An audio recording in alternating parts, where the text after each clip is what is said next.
para que todo aquele que nele crê não pereça, mas tenha a vida eterna. Amém. Vamos orar? Senhor Deus, querido Pai, nós estamos aqui no último Connect desse semestre, Senhor. Sei que muitos ainda virão, mas esse é especial. É o que estamos preparando para passarmos um mês longe daqui. Nós pedimos que todos os aprendizados que nós tivemos até aqui e ainda vamos ter nessa programação possam ser muito bem usufruídos por nós durante essas férias. Que nós possamos lembrar sempre de que o Senhor é bom e que o Senhor luta por nós todos os dias. Nós somos pecadores, como aprendemos até aqui, somos culpados, mas o Senhor está em uma batalha por nós. É isso que nós pedimos.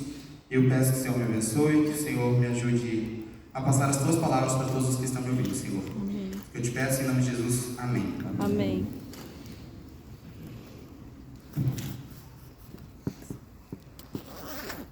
Oi, meu nome é Isaac. Os que não me conhecem, os que me conhecem também sou Isaac. Eu queria fazer uma pergunta para vocês. Quantos aqui sabem o que é pecado? Alguém tem alguma definição de pecado aí para me dizer?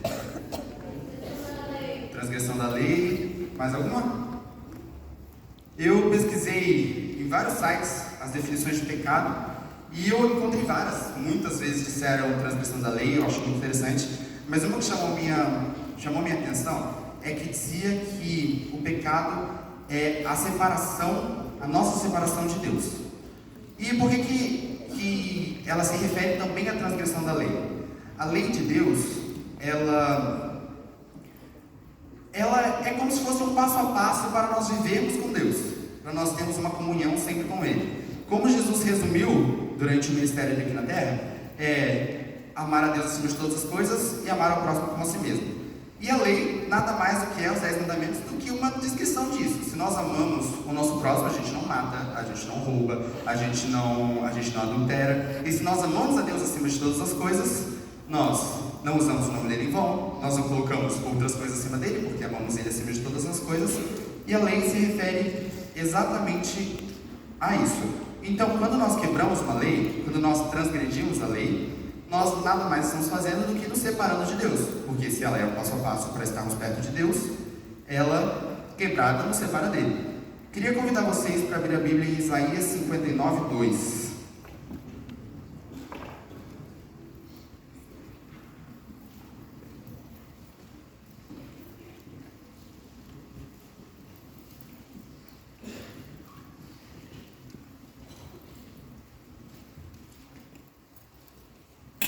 Todos abriram? Amém. Isaías 59, 2 diz assim: mas as iniquidades de vocês fazem separação entre vocês e o seu Deus, e os pecados que vocês cometem o levam a esconder o rosto de vocês, para não ouvir os seus pedidos. Aqui ele diz bem claro para nós que o pecado nos separa dele, nos separa dele nos ouvir e faz com que ele tenha vergonha de nós. Adão e Eva foram, aqui na Terra, o primeiro casal a inserir o pecado, digamos assim. O pecado já existia no céu, mas Adão e Eva foram os primeiros a pecar aqui. E às vezes, pensa que o pecado deles foi a consequência do pecado deles foi uma mera expulsão do jardim. Mas essa história toda não se define no jardim. Ela diz uma coisa: eles perderam a comunhão e a proximidade perfeita que eles tinham com o Criador. E isso é o que me faz refletir mais sobre o perigo do pecado. Às vezes a gente pensa que o pecado traz consequências, que o pecado no mundo nos leva à prisão, à perda de oportunidades, à perda de privilégios. Mas aqui a gente entende que o pecado, ele nos separa do Criador. Assim como Adão e Eva foram separados dele, lá no Jardim do Éden, nós também somos separados dele quando escolhemos o pecado. E eu queria relembrar também um pouco do primeiro pecado, o pecado original, o pecado que Satanás cometeu lá no céu. Eu gosto de imaginar que Satanás, quando ele pecou, ele criou, digamos assim, uma nova vertente de vida, uma vida longe de Cristo. Até aquele momento, tudo vivia em harmonia com Deus, com o Espírito Santo, com Jesus, com o Criador. E a partir daquele momento, Satanás se separa de Cristo, porque como nós vimos que o pecado é uma separação, E ele cria essa nova escolha de vida, digamos assim, longe de Jesus. E eu reflito muito sobre o que levou Satanás a pecar e a se afastar de Deus. Eu não consigo entender muito bem, mas o que eu resumo seria o orgulho. O orgulho dele levou ele a querer se parecer com Deus, a querer fazer parte da criação, ou o que seja. E foi através desse orgulho que fez com que Satanás escolhesse se afastar de Cristo, por ele querer se colocar acima dele. Mas o orgulho de Satanás para só aí, eu fico pensando, Deus diz que ele perdoa todos os pecados. Então será que em nenhum momento Deus ofereceu para Satanás, para Lúcifer, uma oportunidade de se arrepender? Eu acredito que sim, não sei se em algum lugar descreve que sim ou não. Mas o porquê será que Satanás não aceitou o perdão e parou toda essa história, essa nova ideia de vida por ali? Pelo orgulho. Porque depois de toda a revolução que ele criou no céu, ele não quis voltar atrás. Não quis voltar atrás com a palavra dele ou com a nova ideia que ele tinha criado. E esse orgulho é tão perigoso que ele quis, depois de não aceitar o perdão de Deus, fazer com que todos nós estivéssemos na mesma situação que ele. Ele se esforça todos os dias para nos ver presos aos nossos pecados, assim como ele foi preso ao orgulho dele. Pecados esses que podem ser o medo, a vergonha, o vício, a raiva, a angústia, dentre outras situações, remorso com a igreja, vários outros pecados, e Satanás usa deles para nos colocar na exata posição que ele está, longe de Cristo, para nos afastar dele. E os pecados que nós cometemos têm suas consequências. A principal delas, que eu entendo, é justamente a separação do nosso Criador. Mas eles são perigosos porque nós fomos feitos para estar com Cristo, para estar com Deus. Nós fomos criados para isso.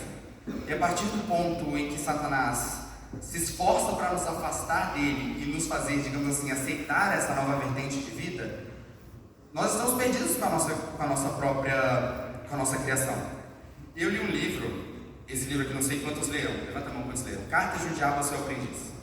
Foi recomendação do meu amigo Miguel, não sei onde ele está, mas tenho certeza que ele já recomendou para muitas pessoas, é um livro muito bom e recomendo que vocês leiam. E na página 72 tem um parágrafo que eu acho muito interessante, que diz assim, vou explicar o que é esse livro. Esse livro, ele é uma criação de C.S. Lewis muito interessante, que é como se fosse, digamos assim, uma agência de diabos, tentando fazer os filhos de Deus se perderem durante o caminho. E são várias cartas de um diabo mais experiente para o seu sobrinho, que é menos experiente, está começando no ramo de nos tentar há pouco.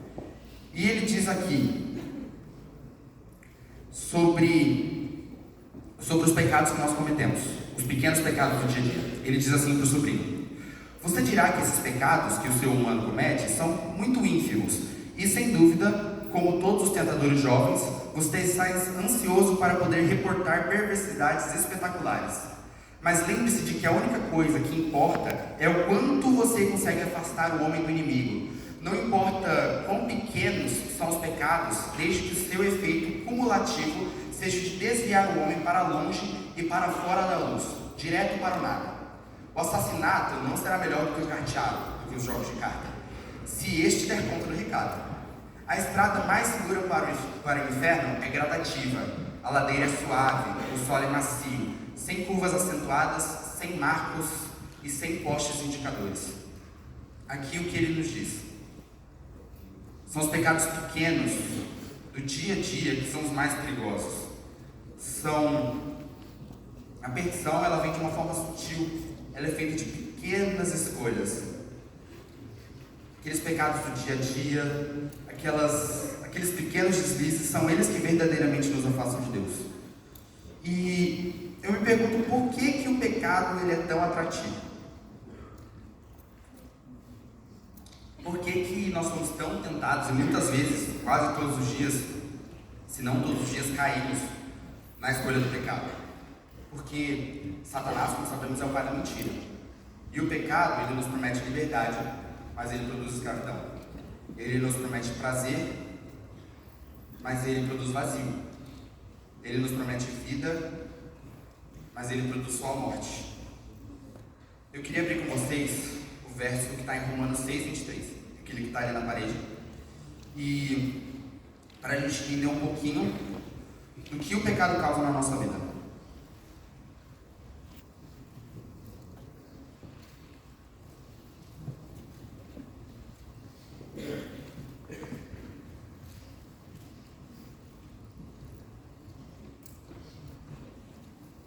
Aqui diz assim: porque o salário do pecado é a morte, mas o dom gratuito de Deus é a vida eterna em Cristo Jesus, nosso Salvador.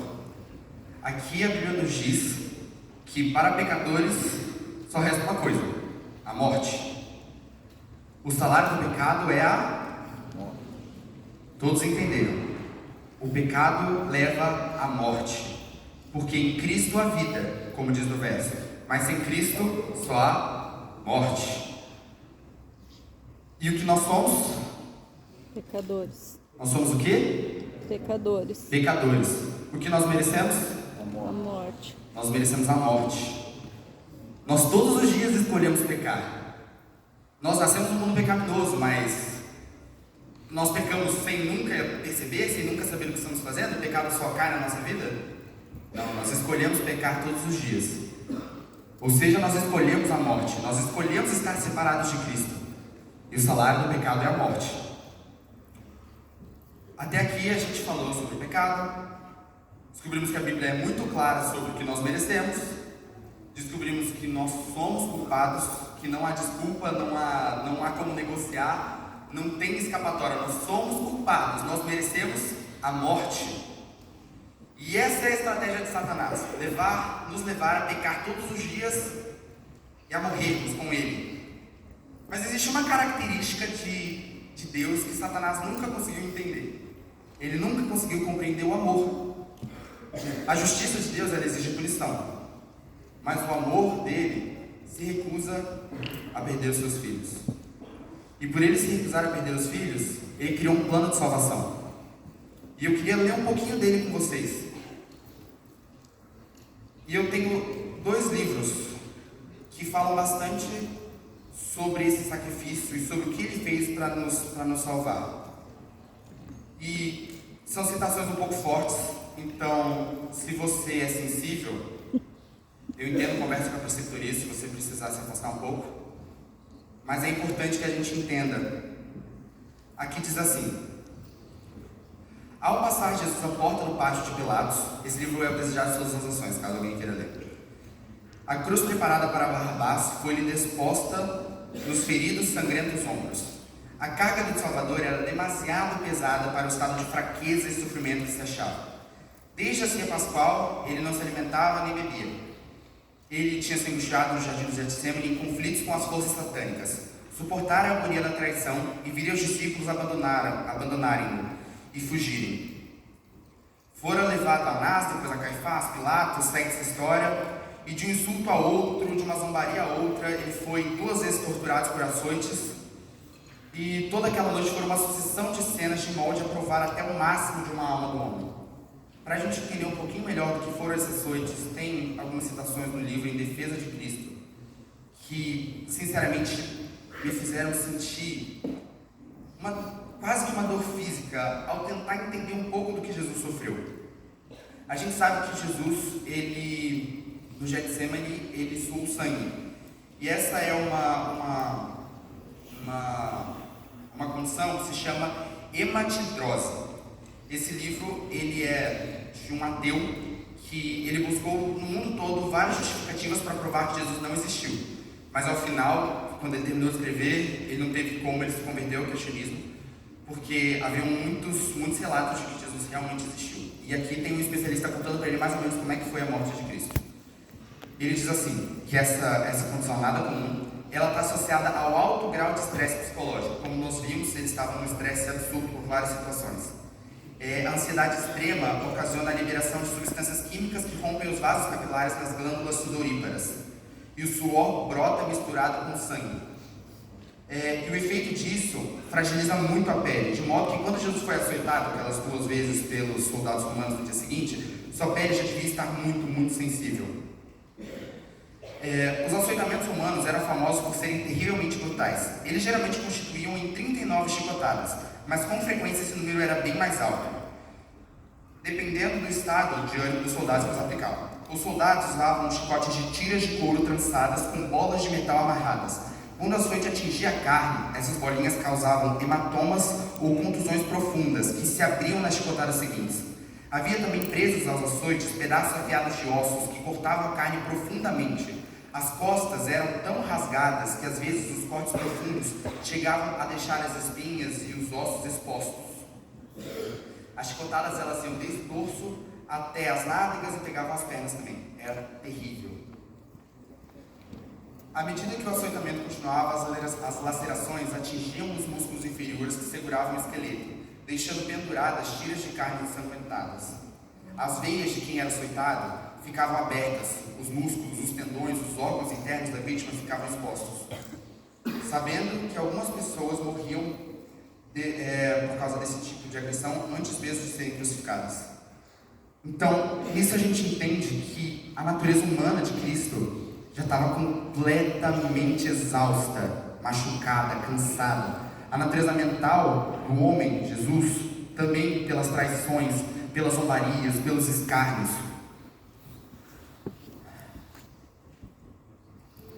Aqui existem muitas cenas que são até difíceis de ler.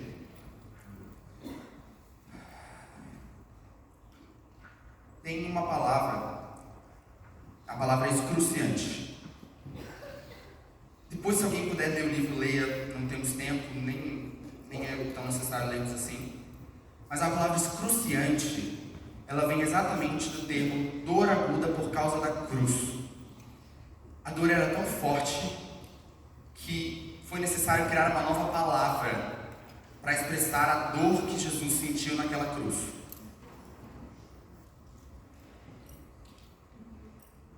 E alguns especialistas acham que a causa da morte foi a asfixia. Por quê? Com os braços estendidos, os pregos de 17 centímetros mais ou menos eram colocados nos punhos, 3 centímetros abaixo dos punhos, por aqui. Os braços estendidos dificultavam muito a respiração. Quando ele estava estendido, ele precisava se apoiar nos pés para levantar o torso e conseguir respirar. Só que os pés também tinham cravos. Quando ele se levantava para respirar, os cravos eles ficavam mais nos ossos. E isso fazia com que a respiração fosse tão difícil e tão cansativa, tão dolorosa, que uma hora o torturado simplesmente desistia de respirar. E esses pregos nas mãos, eles eram sobre um nervo que se chama ulnar, de acordo com o livro. É um dos principais nervos que liga o nosso corpo às nossas mãos. E pensa aquela dorzinha de sentir um choque no pulso, no cotovelo. Foi mais ou menos o que Jesus sentiu, só que como se tivesse um alicate prensando e cortando os nervos no pulso de Jesus. Uma dor inimaginável. E aqui existem vários relatos, mas o ponto que eu quero chegar também essa foi toda a dor física que Jesus sentiu. Mas é difícil a gente imaginar a dor real que ele sentiu, porque o sofrimento suportado por Jesus foi muito mais do que isso. Jesus era o ser que mais tinha contato com o Pai. E como nós sabemos, o pecado nos traz separação dele. Então, Jesus, ao receber todos os nossos pecados, foi completamente separado do Pai. A natureza divina dele também estava exausta. Ele foi colocado no lugar de receber toda a separação do céu. Ele recebeu todos os nossos pecados, de toda a história. E a separação dele do Pai é inimaginável para mim. Eu não sei se você consegue imaginar, mas uma coisa que ele nunca tinha experienciado ali, ele experimentou, foi estar completamente sem o auxílio do Pai. Existem várias outras cenas, a gente não tem tempo, sobre como Satanás tentava ele ali naquele momento. e Jesus resistindo, tinha uma bebida que entorpecia a mente, ele se recusou a tomar também para que ele não fosse tentado pelo diabo. Mas o ponto de tudo isso, para finalizar, é que Jesus morreu para receber os nossos pecados. Jesus recebeu toda a separação de Deus que nós deveríamos receber. Jesus recebeu toda a morte que nós merecemos. Como nós vimos, nós merecemos a morte, não ele. Mas ele recebeu tudo aquilo sobre ele, todo aquele sofrimento por nossa causa. E o que mais me intriga é a forma como a gente vive depois desse sacrifício. No mesmo livro que eu falei para vocês, Desejar as Nações, tem uma citação que diz que aqueles homens que estavam pregando escravos nas mãos de Jesus, se soubessem que eles estavam torturando aquele que viera para salvar da eternidade, da eterna ruína da raça pecadora, eles teriam sido possuídos de um remorso e horror. E a gente não sabe? A gente não sabe que Jesus morreu pelos nossos pecados, que ele veio para nos salvar? E cadê o nosso horror nisso? Cadê o nosso sentimento de culpa? Se todos os dias a gente escolhe pecar, cadê o nosso sentimento de culpa? C.S. Lewis, nesse livro, ele trouxe o passo a passo para nos levar à perdição. Ele disse que o passo a passo é feito de pequenos pecados, de pequenos deslizes. E a gente acha que os pequenos deslizes do dia a dia são banais? Que os pequenos pecados, as pequenas escolhas de se afastar de Deus são pequenas? Não são. Esses pequenos pecados, eles nada mais são do que a representação dos cravos nas mãos de Jesus. São eles que todos os dias que nós escolhemos infligiram aquela dor em Jesus. Naquela cruz. Está vendo essa cruz?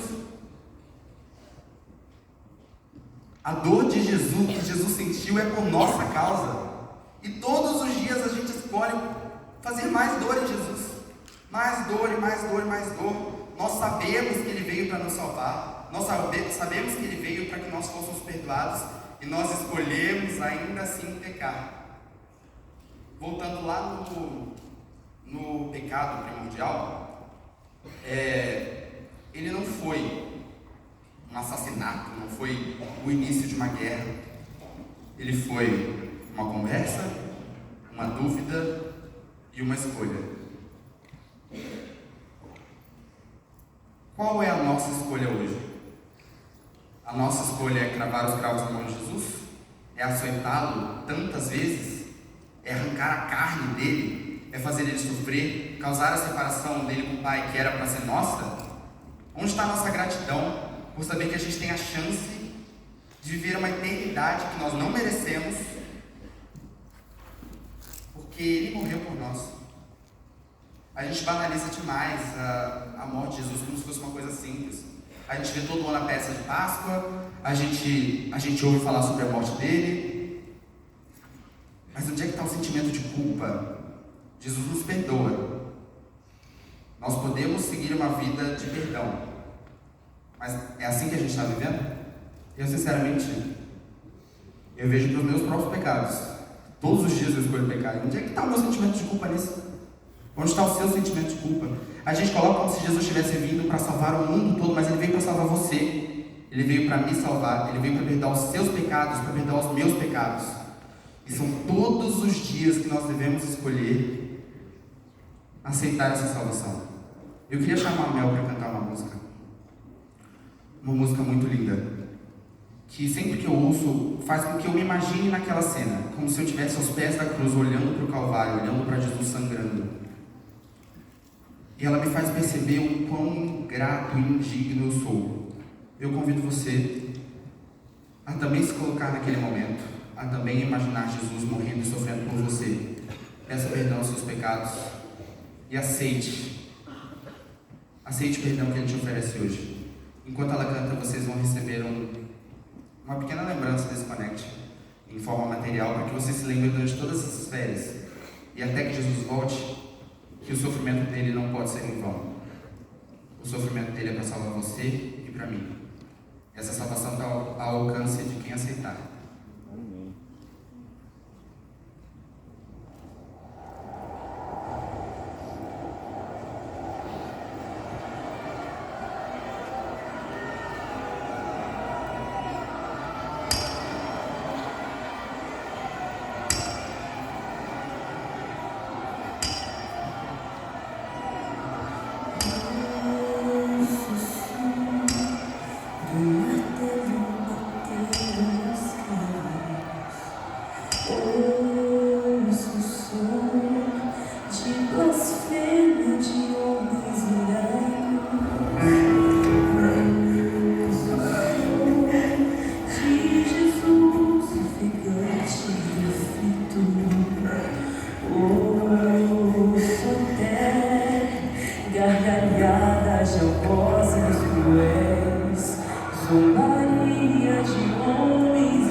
Senhor Deus, nós estamos aqui num fim de semestre, ouvimos um pouco sobre o sacrifício incrível que o Senhor fez por nós.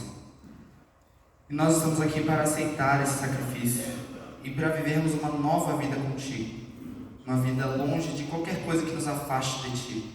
Nós queremos fazer jus a toda dor que o Senhor sentiu por nós, porque o nosso maior desejo é viver a eternidade ao teu lado e ver as marcas em tuas mãos. Podemos te agradecer pessoalmente e recebermos aquilo que nunca merecemos. Nós pedimos ajuda, Senhor.